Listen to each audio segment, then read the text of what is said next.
ஓம் ஸ்ரீ கிருஷ்ண பரமாத்மனே நமஹ. நம்மளுடைய சேனலில் மகாபாரதத்தை பார்த்தோம், ராமாயணம் பார்த்துன்னு இருக்கோம்.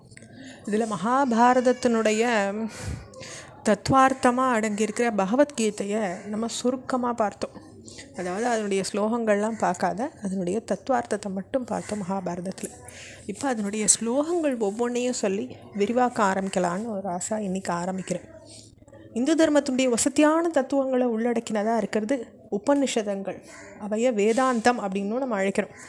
அந்த உபநிஷதங்களுடைய எளிய சாரமாக, அதாவது அதனுடைய சுருக்கமான எளிமையாக புரியக்கூடிய சாரமாக இருக்கிறது தான் ஸ்ரீமத் பகவத்கீதை. உபநிஷதங்களும் கீதையும் தான் உண்மையான சாஸ்திரம்னு சுவாமி விவேகானந்தர் சொல்லியிருக்கார். உபநிஷதங்களுடைய விளக்க உரையாக கீதை விளங்குறதுன்னு அவர் சொல்கிறார்.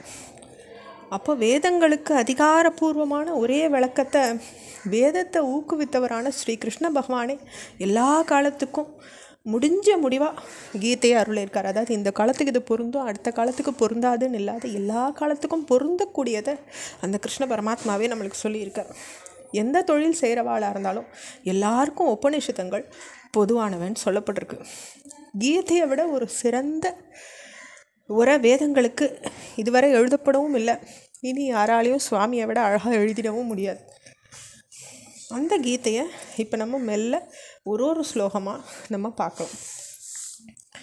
ஓம் ஸ்ரீ கிருஷ்ணாய பரபிரம்மணே நமஹ. நமோஸ்துதே வியாச விசாலபுத்தே புல்லார விந்தாயத புத்திரநேத்ர ஏன த்வயா பாரத தைலபூர்ண பிரஜவாலிதோ ஞானமய பிரதீப. இது பகவத்கீதையுடைய தியான ஸ்லோகம். தியான ஸ்லோகத்தில் 1வது ஸ்லோகம். ஏன்னா மொத்தம் 4 ஸ்லோகங்கள் சின்ன சின்னதாக தியான ஸ்லோகத்தில் சொல்லப்பட்டிருக்கு.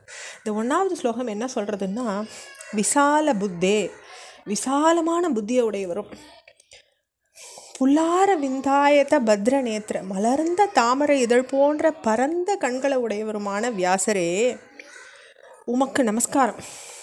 பாரதம்ன்ற எண்ணெயால் நிறைந்த ஞானமயமான சிறந்த விளக்கால் உம்மால் அளவாக இந்த விளக்கு ஏற்றப்பட்டிருக்கு.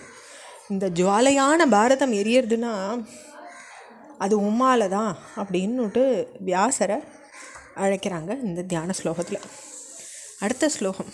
பிரபன்ன பாரிஜாதாய தோத்ர வேத்ரைக பாணயே ஞானமுத்ராய கிருஷ்ணாய கீதாமிருத துஹே நமஹ.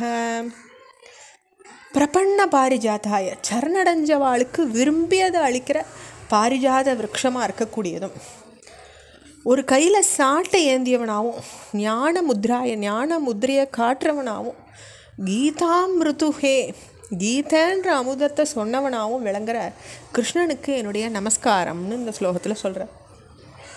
சர்வோபனிஷதே நிஷதோ காவோ தோக்தா கோபாலநந்தனஹ பார்த்தோ வத்ச சுதி தோக்தா துக்தம் கீதாமிருதம் மஹத்.